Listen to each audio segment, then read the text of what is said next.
хатын-кызларының кейемдәренең иң мөһим элементларының бере түшелдерек. Түшелдерек байлык, зауыклык һәм материаль хәлдә генә белдереп калмай, ә ул үҙендә милли гореф-гадәтте, хатта йолаларны ла үз эченә алу менән әһәмиятле. Тагы ла, бәлки иң әһәмиятлеһе ул хатын-кызны күп тиюдән, насар күстәрдән һаклау гына түгел, ә уны киләсәктә буынды таратканда һаулыгын һаклауда зур роль уйнаган. Мин хәзер үземнең эшләремне тәкъдим итәм.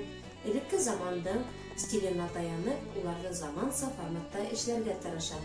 Һәм ошо түшелдеректәрдә эшләгәндә башкорт халкының төрле орнаменттарын куллана. Түшелдеректәрнең төп өлешен мәрйендәрдән үрелгән селтәр һәм ситяктарын көмбәрләп эшләнгән тәңкәләр биләй.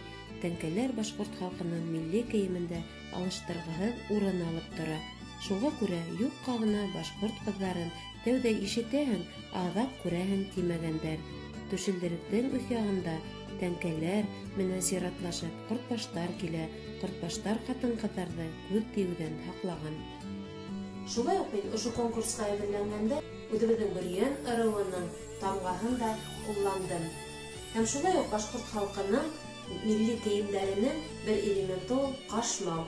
Уны хәҙерге заманда башҡорт ҡатын-ҡыҙҙары бик йыш кейәләр. Эшемдең актуальлеге булып, йәш быуындың башҡорт халҡының тарихына, йәшәү тормошона, кейемдәренә, биләүестәренә ҙур иғтибар еткереү тора.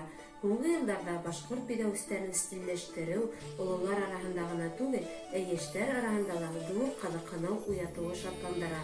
Мине лә башҡорт халҡының стиле үҙенә йәлеп итте һәм ошо түшелдереп эшләүҙә илһамландырҙы. Киләсәктә мин был эштә үҙешәсәкмен, тағы ла күберәк башҡорт халҡы тураһында өйрәнеп, ошо биләүестәрҙе артабан үҫеүенә йоғонто яһаясағыма ышанам. Иғтибарығыҙ өсөн ҙур рәхмәт.